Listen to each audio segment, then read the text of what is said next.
بسم اللہ الرحمن الرحیم الحمد للہ نحمده ونستعینه ونستغفره ونؤمن به ونتوکل علیہ ونعوذ باللہ من شرور انفسنا ومن سیئات اعمالنا من يهده الله فلا مضل له ومن يضلله فلا هادي له ونشهد ان لا اله الا الله وحده لا شريك له ونشهد أن سيدنا ومولانا محمدا عبده ورسوله أرسله إلى الناس كافة بشيرا ونذيرا وداعيا إلى الله بإذنه وسراجا منيرا صلى الله تعالى عليه وعلى آله وأصحابه وبارك وسلم تسليما كثيرا كثيرا وبعد فأعوذ بالله من الشيطان الرجيم بسم الله الرحمن الرحيم إن الذين يأكلون أموال اليتامى ظلما إنما يأكلون في بطونهم نارا وسيصلون سعيرا صدق الله العظيم اللهم أرنا الحق حقا وارزقنا اتباعه وأرنا الباطل باطلا وارزقنا اجتنابه.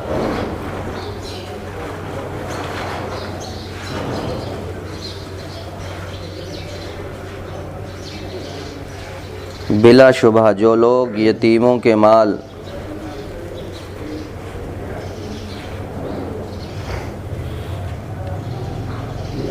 بلا استحقاق کھا لیتے ہیں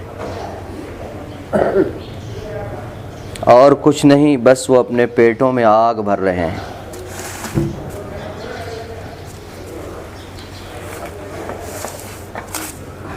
اور عنقریب وہ دہکتی ہوئی آگ میں داخل ہوں گے، یعنی اندر بھی آگ اور باہر سے بھی آگ. اندر جو کھایا وہ آگ، اور باہر سب پورے کے پورے اٹھا کے جہنم میں ڈال دیے جائیں گے. تو اندر سے بھی آگ اور باہر سے بھی آگ ہی آگ ہوگی. یہ سورہ نساء کی 10ویں آیت کریمہ ہے. اب تک ان 10 آیات میں 7 احکام بیان ہوئے اور 7 کا تعلق یتیم کے مال کے ساتھ. پہلا حکم تھا وَآتُوا الْيَتَامَى أَمْوَالَهُمْ وَلَا تَتَبَدَّلُوا الْخَبِيثَ بِالطَّيِّبِ الآیہ، کہ یتیم کے مال کی حفاظت کیجئے اور یتیم کا جو بھی مال ہے اس کو اس کے حوالے کر دیجئے.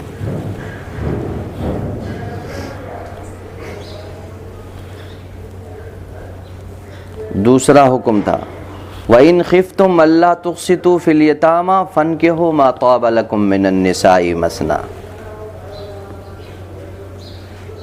کہ یتیم لڑکیوں کو صرف اس لیے نکاح میں نہ لو کہ تمہیں مہر نہیں دینا پڑے گا تاکہ تم مہر پہ بھی قبضہ کر لو اور موقع ملے تو ان کا مال بھی ہڑپ کر جاؤ. اگر یہ صورتحال پیدا ہو اور ایسا اندیشہ ہو تو تم یتیم لڑکیوں سے نکاح نہ کرو بلکہ آزاد عورتوں سے نکاح کرو.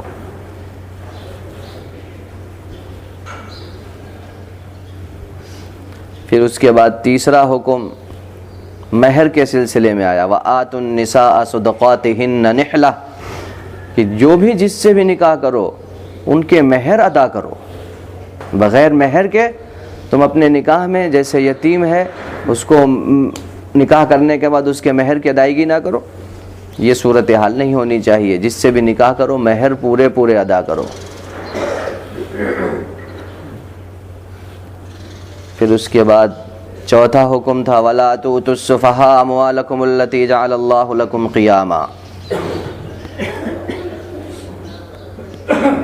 کہ تم کم عقلوں کو، اب وہ خواہ کم عقل یتیم ہو، وہ کم عقل تمہاری اپنی اولاد ہو، تمہاری اپنی عورتیں ہوں، کوئی بھی ہو، ان کے مال حوالے مت کرو اس وقت تک جب تک کہ وہ اس قابل نہ ہو جائیں، اپنے نفع اور نقصان کو سمجھنے نہ لگ جائیں.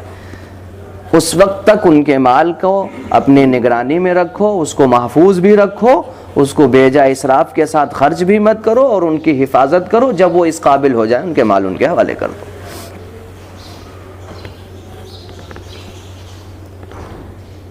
پانچواں حکم وَابْتَلُوا الْيَتَامَى حَتَّى إِذَا بَلَغُوا النِّكَاحَ فَإِنْ آنَسْتُم مِّنْهُمْ رُشْدًا فَادْفَعُوا إِلَيْهِمْ أَمْوَالَهُمْ. یتیم جب تک تمہاری پہنچ میں تمہارے اس میں رہے اس وقت تک اس کو اپنے پاس رکھو. پھر وہ اس عمر کو پہنچ جائے جب اس کے اندر صلاحیت پیدا ہو جائے انتظام کو سنبھالنے کی, تو وہ کون سی عمر ہوگی, کون سا وقت ہوگا, کتنی عمر ہوگی. پھر اس کے بعد اسی سلسلے کا ایک اور حکم آیا تھا جس میں تھا اسی سلسلے سے, وہ اسی سلسلے کا حکم تھا, وہ اس میں پانچواں حکم مشترک ہے. وہ وَلَا تَأْكُلُوهَا إِسْرَافًا وَبِدَارًا أَن يَكْبَرُوا وَمَنْ كَانَ غَنِيًّا فَلْيَسْتَعْفِفْ وَمَنْ كَانَ فَقِيرًا فَلْيَأْكُلْ بِالْمَعْرُوفِ. کہ تم یتیم کے مالوں کو یا ان لوگوں کے مالوں کو جو کم عقل ہیں, جن کے تم ولی بنے ہوئے ہو, جن کی ولایت تمہیں حاصل ہے, ان کے مال اس اندیشے سے کہ یہ بڑے ہو جائیں گے تو ہمیں حوالے کرنے پڑیں گے, جلدی جلدی خرچ مت کر ڈالو, اڑاؤ مت ان کے مالوں میں, اللے تللے مت کرو. پھر چھٹا حکم تھا للرجال نصیب مما ترک الوالدان والاقربون وللنساء نصیب مما ترک الوالدان والاقربون مما قل منه او کثر نصیبا مفروضا. یہ چھٹا حکم تھا. اور یہ اس سلسلے کا حکم تھا کہ ورثہ میں جن جن کا استحقاق ہے ان کے پورے پورے حصے جو شریعت نے مقرر کیا ادا کر دو.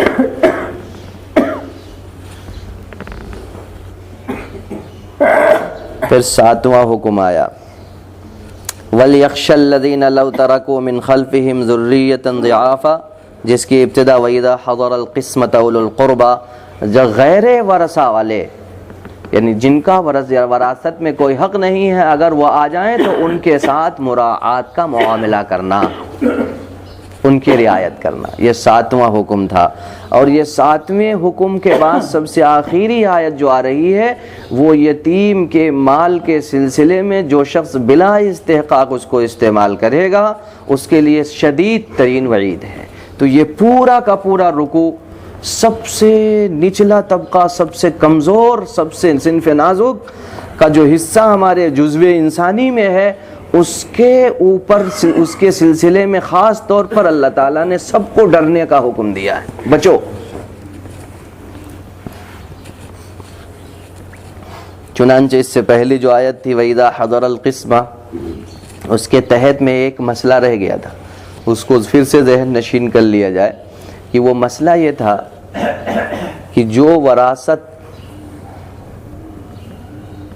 کی تقسیم کا مسئلہ تھا, یا اسی طریقے سے کوئی شخص یتیم کے مال کا وارث ہے اور یتیم اس کی پرورش میں ہے, تو پچھلی دو آیتوں کا خلاصہ یہ تھا کہ اس یتیم کے مال کی مکمل حفاظت کرے,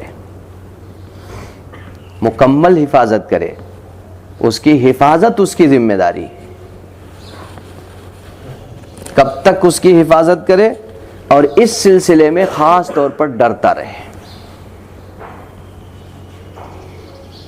اس سلسلے میں خاص طور پر اندیشہ رکھے اور ڈرے اللہ جل شانہ سے. اس لیے ان کا جو بھی استحقاق ہے اس کے پورے مال کی حفاظت کا بندوبست کرے, اس کی پوری نگرانی کرے, اس کا پورا خاص خیال رکھے, اور جب وہ اس قابل ہو جائیں تو ان کا مال ان کے حوالے کر دے.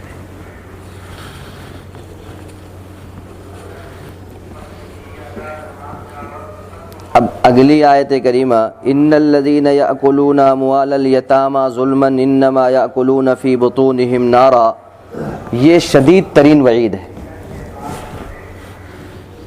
اور ہماری معاشرت میں دو ہی اجزاء ایسے ہیں, یعنی دو ہی جز ایسے ہیں جو سب سے نیچے ہیں اور سب سے کمزور ہیں, ایک یتیم اور ایک عورت ہے. ان دو کے حقوق کے سلسلے ہی میں یہ آیات ہے. ظلم تو جہاں کہیں بھی پایا جائے, ظلم تو بہرحال ظلم ہے, اور بالخصوص ان ضعفاء کے ساتھ میں, ان کے ساتھ میں تو اور بھی زیادہ سلوک اور رواداری کا معاملہ کرنا چاہیے, اچھا برتاؤ کرنا چاہیے, سوچے جائے کہ انہی ضعفاء کے ساتھ میں اور انہی ضعفاء کے مال کو ہڑپ کرنے کی کوشش کی جائے، اور صورتحال یہی رہتی ہے۔ اس لیے اس آیت کریمہ نے بہت شدید ترین وعید سنائی ہے۔ ان الذین یاکلون اموال الیتامی، جو لوگ یتیموں کے مال بلا استحقاق، یہ بلا استحقاق، جب پیچھے والی آیت آپ سمجھ گئے ہیں تو اب بلا استحقاق بھی سمجھ گئے۔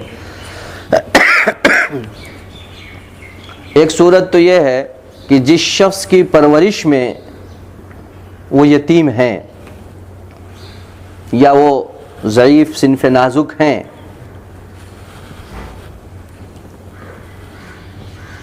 ان کا اس کے پاس مال ہے لیکن وہ خود امیر آدمی نہیں ہے، یعنی خود اپنا مالدار آدمی نہیں ہے، اپنے پاس اتنا مال نہیں ہے کہ وہ اپنی ضروریات پوری طریقے سے پوری کر سکے۔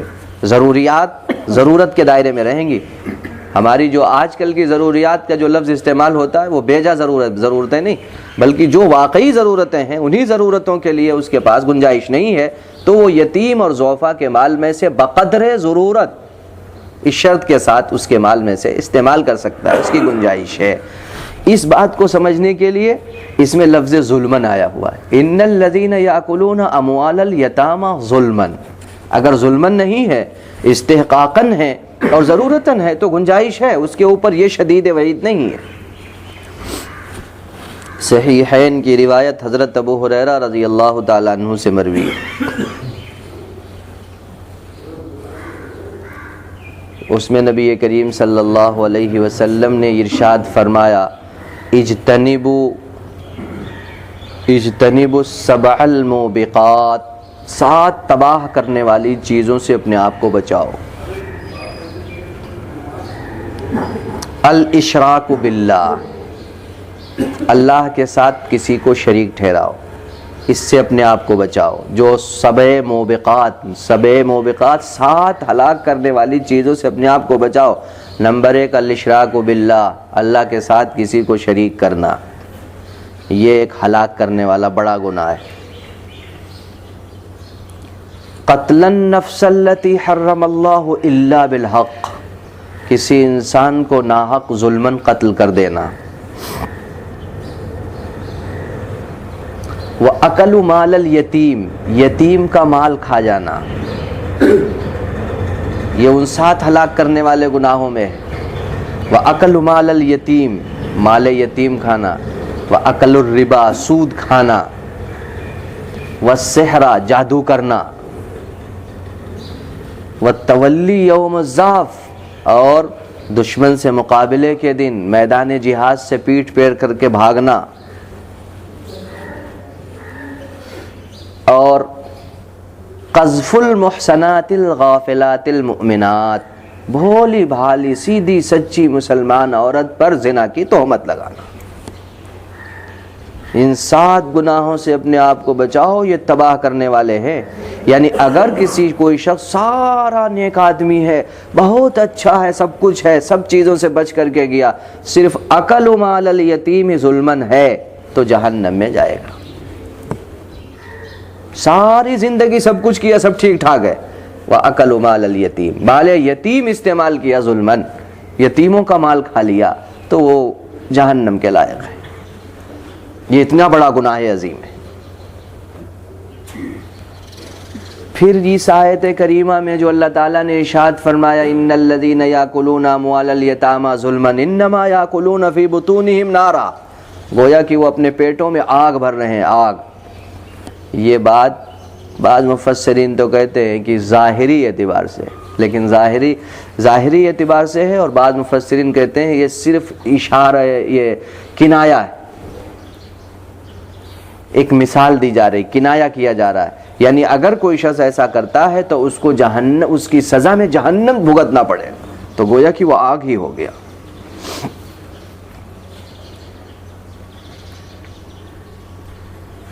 چنانچہ آیت کریمہ ظاہری اعتبار سے بالکل صحیح ہے، یعنی حقیقتاً ایسا ہی ہے۔ کیوں؟ نبی کریم صلی اللہ علیہ وسلم کا ارشاد گرامی ہے، کل قیامت کے دن جس نے مال یتیم کھایا ہے، جب وہ قیامت کے دن محشر میں اٹھے گا تو اس کے منہ سے، اس کے ناک سے، اس کی آنکھ سے، اس کے کان سے آگ کی لپٹیں نکل رہی ہوں گی۔ وہ اس حال میں قیامت کے دن اٹھے گا، الی مسامعہ و اذنیہ و فیہ، اس کے منہ سے بھی، اس کے مساموں سے بھی، اور اس کے ناک سے بھی، اور اس کی آنکھوں سے بھی، اور کانوں سے بھی شعلے نکل رہے ہوں گے، آگ دہک رہی ہوگی اندر۔ وہ اس حال میں قیامت کے دن اٹھے گا۔ اسی طریقے سے حضرت ابو ہریرہ رضی اللہ تعالیٰ عنہ کی روایت ہے کہ شب معراج میں نبی کریم صلی اللہ علیہ وسلم کا ایک ایسی قوم پر گزر ہوا کہ ان کے ہونٹ بڑے پھولے پھولے ہیں، موٹے موٹے ہونٹ ہیں ان کے، اونٹوں جیسے ہیں۔ فرشتے ان کے ہونٹوں کو پکڑ کر کے کھینچتے ہیں، پھر پورا منہ پھیلا دیتے ہیں، پھر اس میں آگ کی چٹانیں گھسیڑ رہے ہیں، آگ کی چٹانیں اس میں داخل کر رہے ہیں، اندر داخل کر رہے ہیں، اور وہ پوری آگ کی چٹان اندر جا رہی ہے، وہ اس کو کھا رہے ہیں اور پیچھے سے نیچے سے نکل رہی ہے۔ حضور اکرم صلی اللہ علیہ وسلم نے پوچھا جبریل یہ کون لوگ ہیں؟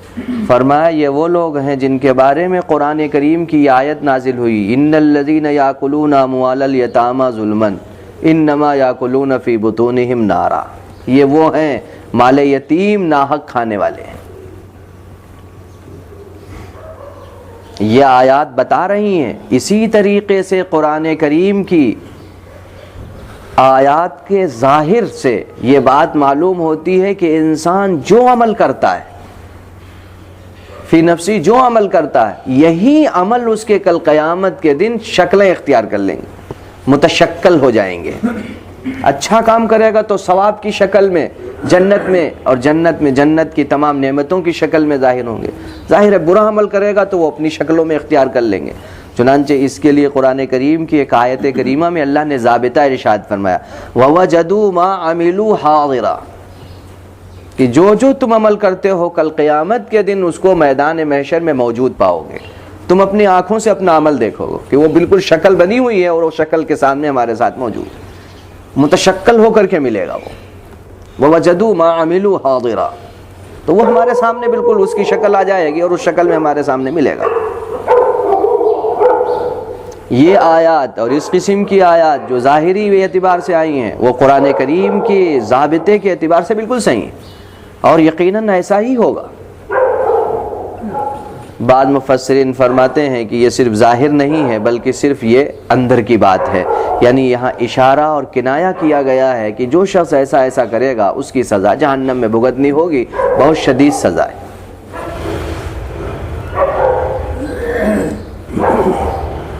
اب آئیے تھوڑے بہت جو ہمارے معاشرے کے حالات ہیں، قرآن کریم کی ان آیات کے اندر اتنی تاکیدات کے باوجود سب سے زیادہ ظلم و ستم ہمارے معاشرے میں آج بھی کسی نہ کسی شکل میں موجود ہے۔ چنانچہ سب سے پہلی بات،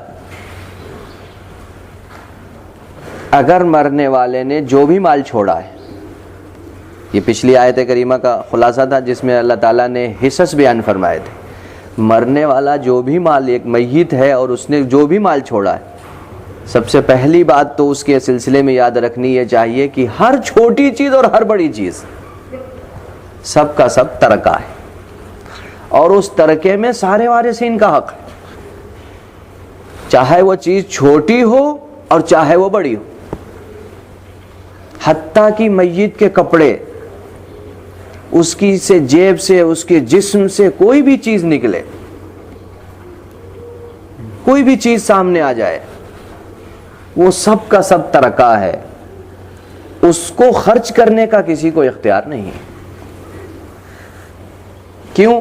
اس لیے کہ جب میت ہو گیا، وہ جب تک وہ حیات تھا، جب تک وہ زندہ تھا، وہ مالک تھا، جیسے ہی وہ اس کا انتقال ہوا اس میں دوسروں کا حق آ گیا، سب کے ساتھ میں ہر چیز کے ساتھ دوسرے کا حق وابستہ ہو گیا۔ اب کوئی ایسا کام کرنا یا کوئی ایسی چیز اس کا استعمال کرنا کسی کے لیے تنہا جائز نہیں رہا جب تک کہ وہ مال مشترکہ تقسیم نہ ہو جائے۔ جب تک وہ مشترکہ مال تقسیم نہ ہو جائے اس وقت تک اب کسی کو کوئی اختیار نہیں رہا۔ تو جتنا متروکہ مال ہے، چاہے وہ چھوٹا ہو چاہے بڑا ہو، سب کے ساتھ میں، حتیٰ کہ برتن، پلیٹیں، کوئی بھی چیز ہے، چراغ، یہاں تک کہ چراغ بھی، کوئی بھی چیز، سب مال مشترک ہے اور سب کے اندر سب کا حق وابستہ ہو گیا۔ تو سب سے پہلے جو اہم ترین بات ہے قرآن کریم کی ان آیات میں کہ سارے کے اندر جتنا بھی ترکہ ہے، جیسے ہی وہ میت ہوا سارے کے سب کے ساتھ میں ترکے کا حق اور سب کے ساتھ میں وارثین کا حق جڑ گیا۔ اب کوئی شخص تنہا اس کو شرعی اعتبار سے جہاں خرچ کرنے کی گنجائش نہیں ہے خرچ نہیں کر سکتا ہے۔ چنانچہ ہمارے معاشرے میں یہ صورتحال مخدوش کہ میت کا انتقال ہو جاتا ہے اور اس کی تمام اشیاء کو استعمال کیا جاتا رہتا ہے برابر، حالانکہ اس میں یتیم کا حق بھی شامل ہو گیا، چونکہ اس میت کے چھوٹے چھوٹے بھی یا کوئی ایسے بھی وارث ہوں گے جو وہاں موجود نہیں، غائب ہوں گے۔ اس لیے اس مال متروکہ کی تقسیم سے قبل کسی ایک کو بھی نہ تو مشترکہ طور پر سب کو ملا کر کے سب کی اجازت سے اس کے خرچ کرنے کی گنجائش ہے، اس کے خرچ کرنے کی گنجائش ہے ہی نہیں۔ چنانچہ اب آگے چلیے، میت کا جتنا مال چھوڑا ہوا ہے، جو کچھ بھی اس نے چھوڑا ہے، اس میں سب سے پہلا حق ہوتا ہے میت کے چھوڑے ہوئے مال سے تجہیز و تکفین، یعنی تجہیز و تکفین کا انتظام کرنا، میت کے جنازے کے لیے، اس کی ضرورت کے لیے کپڑے ہیں، اس کے لیے جو جو چیزیں ضروری ہیں ان کا استعمال کرنا۔ چنانچہ میت کا کفن، میت کے کفن میں صرف 3 ہی کپڑے ہیں، اس لیے میت کے متروکہ مال سے 3 ہی کپڑے خریدے جائیں گے، چوتھا نہیں خریدنے کی گنجائش۔ کیوں؟ اس لیے کہ چوتھا جو چادر خریدی جاتی اوپر ڈالنے کے لیے، بعض جگہوں پر تو موجود رہتی ہیں اب تو، لیکن بعض جگہ ایک چادر ضرور خریدتے ہیں اسی کفن کے لیے، وہ چادر میت کے متروکہ مال سے خریدنا جائز نہیں ہے۔ وہ چادر اگر خریدنی ہے تو اپنے پاس سے کوئی خرید کر کے ڈال دے تو یہ الگ بات ہے، ورنہ اس کی ضرورت نہیں ہے، وہ کفن میں شامل نہیں ہے، اس لیے وہ میت کے متروکہ مال سے اگر خریدی گئی تو ناجائز ہے۔ اسی طریقے سے بعض علاقوں میں وہ جب نماز جنازہ ہوتی تو اسی میت کے کپڑے کے کفن میں سے جو کہ میت کے متروکہ مال سے خریدا گیا اس میں سے پھاڑ کر کے امام کے لیے مصلی بنا دیتے ہیں، وہ بھی جائز نہیں ہے۔ یہ وہ چھوٹے چھوٹے مسائل ہیں جن کی طرف توجہ نہیں جاتی۔ اسی طریقے سے میت کے غسل کے لیے بسا اوقات کوئی سامان خریدا جاتا ہے، کوئی برتن خریدے جاتے ہیں یا کوئی چیز خریدی جاتی ہے، پھر اس کو غسل دینے کے بعد اور جنازے میں استعمال میت کے لیے استعمال کرنے کے بعد ان کو توڑ پھوڑ دیا جاتا ہے یا صدقہ اور خیرات کر دیتے ہیں، یہ بھی ناجائز اور حرام ہے۔ یہ بھی میت کے متروکہ مال سے بھی نہیں خریدا جائے گا، اگر خریدا گیا ہے تو اس کو توڑا نہیں جائے گا، میت کے متروکہ مال میں شامل رہے گا وہ۔ جب یہ چھوٹے چھوٹی باتیں جائز نہیں ہیں تو بڑے بڑے استعمالات کیسے جائز ہو جائیں گے؟ تیسرے نمبر پر میت کے متروکہ مال میں سے نہ تو برتن، نہ تو کپڑے اور نہ تو کوئی مال، نہ تو کوئی غلہ، نہ تو کوئی روپیہ صدقہ کرنے کی کسی کو اجازت ہے۔ کسی قسم کا کوئی صدقہ خیرات اگر کرنا ہی ہے تو وارثین اپنی جیب خاص سے کریں، میت کے متروکہ مال میں سے کھانا کھلانا، حتیٰ کہ مہمانوں کی ضیافت کرنا میت کے متروکہ مال میں سے جائز نہیں۔ مہمان آ جاتے ہیں، لوگ میت کے متروکہ مال میں سے ہی تو کھانا کھلاتے ہیں، اور اس سلسلے میں جو بھی اس کے بعد یعنی میت کے بعد جو بھی ولی ہوتا ہے، چاہے وہ بڑا بھائی ہو، چاہے وہ ماں ہو، یعنی اور چاہے وہ اس کی بیوی ہو، اور چاہے وہ اس کی اپنی اولاد ہو، اور چاہے اس کا کوئی بھائی ہو، جو بھی اس پہ قبضہ کرتا ہے وہ ساری صورتحال ایسی رہتی ہے۔ ان چھوٹے چھوٹے یتیم بچوں پر صرف ضرورت کے مطابق کھانے کپڑے پر تھوڑا بہت خرچ کر دیا جاتا ہے، اور اس کے سوا اس پورے مال کو اپنے حصے میں رکھا جاتا ہے، اور سالوں تقسیم نہیں ہوتی ہے اس کی، اور سالوں تقسیم نہ ہونے کے باوجود ان کے اوپر جو یتیم ہے تھوڑا بہت خرچ کیا جاتا ہے، وہی جو کھانے پینے کا بندوبست ہو جائے، ورنہ رسومات میں، فضولیات میں، لغویات میں، بدعات میں خوب خرچ کیا جاتا ہے، صدقے ہو رہے ہیں، خیرات دی جا رہی ہے، یہ ساری چیزیں ہو رہی ہیں، صدقہ بھی دیا جا رہے ہیں، اسی کے مال میں سے خیرات بھی کر رہے ہیں ثواب کمانے کے لیے، تو ثواب نہیں ہوتا، بجائے گناہ ہوتا ہے۔ یہ خیرات صدقات وغیرہ جو میت کے متروکہ مال سے ہوتا ہے، مشترکہ مال سے، اس مشترکہ مال میں سے جو خرچ کیا جاتا ہے ثواب نہیں بلکہ گناہ ہوتا ہے، تو ثواب کا کام نہیں بلکہ الٹے گناہ کا کام ہو رہا ہے۔ اور یہ تمام لوگوں کی ذمہ داری ہوتی ہے کہ میت کا متروکہ مال اس کے وارثین کو پورا پورا پہنچ جائے، اس پر تمام مسلمانوں کی ذمہ داری ہے۔ اگر کوئی ایسی صورتحال تمہارے سامنے ہو جس سے اولاد کے حقوق اور وارثین کے حقوق ضائع ہو رہے ہوں تو اس کو روکو۔ اس کے لیے دیکھو نبی کریم صلی اللہ علیہ وسلم حضرت سعد بن ابی وقاص رضی اللہ تعالیٰ عنہ بیمار تھے، ان کی خدمت میں ان کی عیادت کے لیے تشریف لے گئے، تو انہوں نے کہا یا رسول اللہ، حضرت سعد نے فرمایا یا رسول اللہ میں بڑا مالدار آدمی ہوں، میرے وارثین میں ایک ہی بیٹی ہے، یا رسول اللہ میں اپنے پورے مال کا 2/3 صدقہ کر دوں؟ اللہ کے رسول نے ارشاد فرمایا نہیں، ایسا نہیں کر سکتے۔ حضرت سعد نے کہا یا رسول اللہ آدھا؟ آپ نے اس کی بھی اجازت نہیں دی۔ پھر حضرت سعد نے پوچھا یا رسول اللہ 1/3؟ اللہ کے رسول نے ارشاد میں خیر، یعنی یہ چلو اتنا کر دو، کوئی بات نہیں، گنجائش ہے، لیکن اتنا بھی زیادہ ہے۔ اور پھر آخر میں اللہ کے رسول نے ارشاد فرمایا اے سعد یہ بہتر ہے کہ تم اپنی اولاد کو مالدار چھوڑ کر جاؤ، اپنی اولاد کو فقیر چھوڑ کر مت جاؤ کہ وہ دوسروں کے سامنے، لوگوں کے سامنے ہاتھ پھیلائے۔ اس حدیث نے یہ بتایا کہ اگر کہیں صورتحال یہ ہو کہ اولاد یا اس کے تمام رشتہ داروں کے پورے حقوق نہ پہنچ رہے ہوں تو وہ جو بھی جس کے سامنے بھی صورتحال آئے وہ ان کو نقصان سے بچائے، اور میت کا پورا مال صحیح طریقے سے لوگوں تک پہنچ جائے، ان کے وارثین کو مل جائے پورا پورا، اس کی کوشش ہونی چاہیے، اس کی بھی فکر ہونی چاہیے۔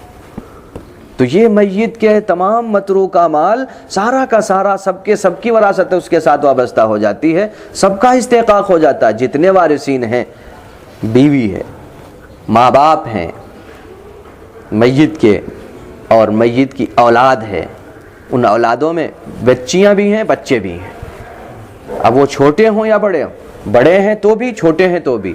بسا اوقات ایسا ہوتا ہے کہ وارثین موجود نہیں ہوتے، کوئی موجود نہیں، بسا اوقات سارے موجود ہیں، سارے ہی بالغ ہیں۔ اب ایسی صورت میں اگر ایک کہتا ہے ہم بھائی اتنا صدقہ کر دیتے ہیں میت کے مال میں سے، اس کو ثواب مل جائے گا، تم سب کی طرف سے اجازت ہے؟ اب وہ 2-4 آدمی کے سامنے، 8-10 آدمیوں کے سامنے بیٹھ کر کے آپ اس سے اجازت لیتے تو یہ اجازت طیب خاطر سے نہیں ہوگی، یہ اجازت طیب خاطر کے بغیر ہوگی، اور جو مال طیب خاطر کے بغیر خرچ کیا جائے وہ ناجائز ہے۔ یعنی یہاں اجازت تو دے دیں گے وہ، لیکن یہاں یہ بھی صورتحال ممکن ہے کہ یہ دباؤ میں اور شرما حضوری میں دیں کہ یہ لوگ کیا کہیں گے۔ اگر ہم نے اپنی میت کے لیے خرچے کو لیے منع کر دیا تو کہیں گے ارے یہ اپنے باپ کی یا اپنے اس کی جس کا ترکہ سے مل رہا ہے، یہ اس کے لیے اتنا بھی نہیں کر سکتا 1 روپیہ خرچ کر دے، تو اس سے بچنے کے لیے وہ ہاں کر دے گا، اس لیے اس کی طیب خاطر شامل نہیں ہے۔ جب تک مال متروکہ اور مشترکہ مال تقسیم نہ ہو جائے اس وقت تک اس میں کوئی کام نہیں کرنا چاہیے۔ اس کو مثال سے سمجھیے، ایک بزرگ آدمی، نیک آدمی، دیندار آدمی، ایک شخص جان کنی کی حالت میں تھا، اس کی عیادت کے لیے گئے، اس کے پاس تھوڑی دیر بیٹھے، اس کا انتقال ہو گیا۔ وہیں میت کے پاس ایک چراغ جل رہا تھا، تو جب تک وہ بیٹھے رہے اور جب تک وہ زندہ رہا تب تک وہ جلتا رہا۔ جیسے ہی ان کی آنکھیں بند ہوئی، دیکھا روح پرواز کر گئی، انہوں نے فوراً چراغ بجھا دیا، اپنے جیب خاص سے تیل منگایا اور پھر اس کو چراغ منگا کر کے اس کو روشن کیا۔ لوگوں نے پوچھا اس کی کیا وجہ ہے؟ بتایا دیکھو جب تک یہ چراغ جل رہا تھا اور میت زندہ تھی، یہ شخص زندہ تھا تو اس کی ملکیت تھی، جائز تھا، درست تھا۔ جب اس کا انتقال ہو گیا، اس کے انتقال ہوتے ہی اس میں سارے ورثہ کا مشترکہ حق ہو گیا. اب اس کے استعمال کی گنجائش نہیں رہی، چونکہ اب یہ دوسروں کی ملکیت ہے، اور دوسروں کی ملکیت میں بغیر کسی مرضی کے، بغیر اس کی اجازت کے اس کا استعمال کرنا ایسے ہے جیسے ہم چوری کر کے آئیں اور صدقہ کریں.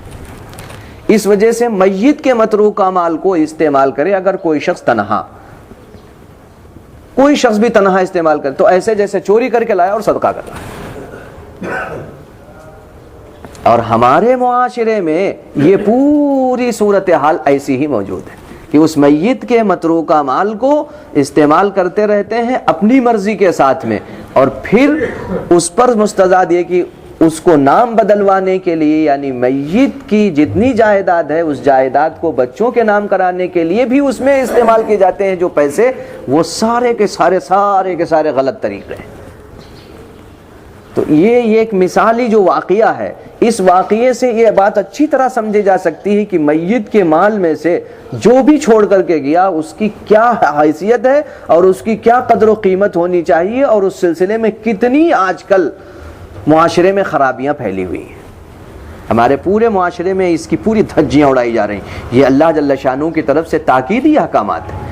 فضولیات میں کتنا خرچ کیا جاتا، اسی میت کے متروکہ مال میں سے ولیمے ہو رہے ہیں، اسی میت کے متروکہ مال میں سے شادی اور بیاہ اور بارات اور ہزارہ قسم کی خرافات ہو رہی ہیں، اور اس میں سارے کے سارے لوگ شامل ہوتے ہیں، سبھی لوگ اس میں شامل ہوتے ہیں، اور یہ کوئی نہیں پوچھتا کہ اور سب جان رہے ہوتے ہیں کہ یہ میت کا متروکہ مال ہے، اور اس متروکہ مال میں اس کے چھوٹے چھوٹے یتیم بچے بھی موجود ہیں جن کے ساتھ میں شفقت کا معاملہ، جن کا مال کھانے کو قرآن کریم نے تاکید کے ساتھ منع فرمایا. نبی کریم صلی اللہ علیہ وسلم نے دو خاص باتوں سے خاص طور پر بچنے کا حکم دیا، اور فرمایا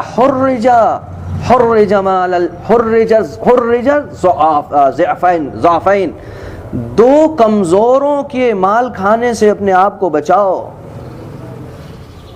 دو کمزوروں کے مال کھانے سے اپنے آپ کو خوب اچھی طرح بچاؤ، خوب بچو، حرجا خوب اپنے آپ کو بچاؤ.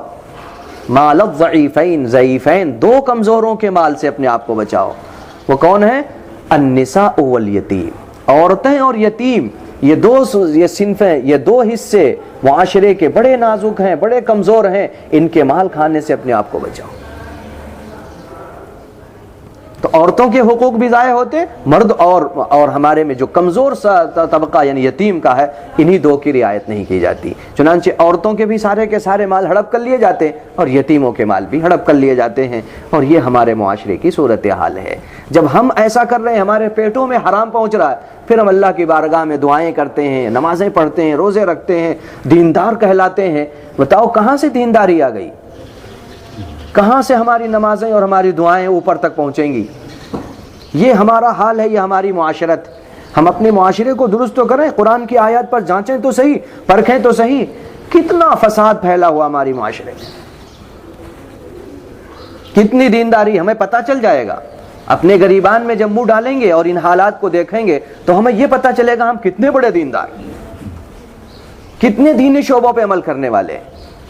وہ اب سب واضح ہو جائے گا. اس لیے اپنے آپ کو بچاؤ. اب قرآن کریم کا یہ علم، قرآن کریم کی آیات ہم نے پڑھی اور سنی ہیں، ان کو سننے کے بعد اور ان کو پڑھنے کے بعد ہماری ذمہ داری اور بڑھ جاتی ہے، اور یہ بڑھ جاتی ہے کہ ہم خود بھی عمل کریں اور اس کو آگے بڑھائیں، اور آگے بڑھا کر کے دوسروں کو اس قسم کے ظلم و ستم سے روکیں. اور یہ ایسا ظلم و ستم ہے جو آگے چل کر کے تباہی کے سوا کچھ لانے والا نہیں. اس لیے اللہ تعالیٰ سے دعا کر رہے ہیں، اللہ تعالیٰ ہم سب کو اور نبی کریم صلی اللہ علیہ وسلم کے ان تاکیدی احکامات کے باوجود اللہ تعالیٰ ہم سب کو اس پر عمل کرنے کی توفیق عطا فرمائے. سبحان اللہ وبحمدہ، سبحانک اللہم وبحمدک، ونشہد ان لا الہ الا انت، نستغفرک ونتوب الیک.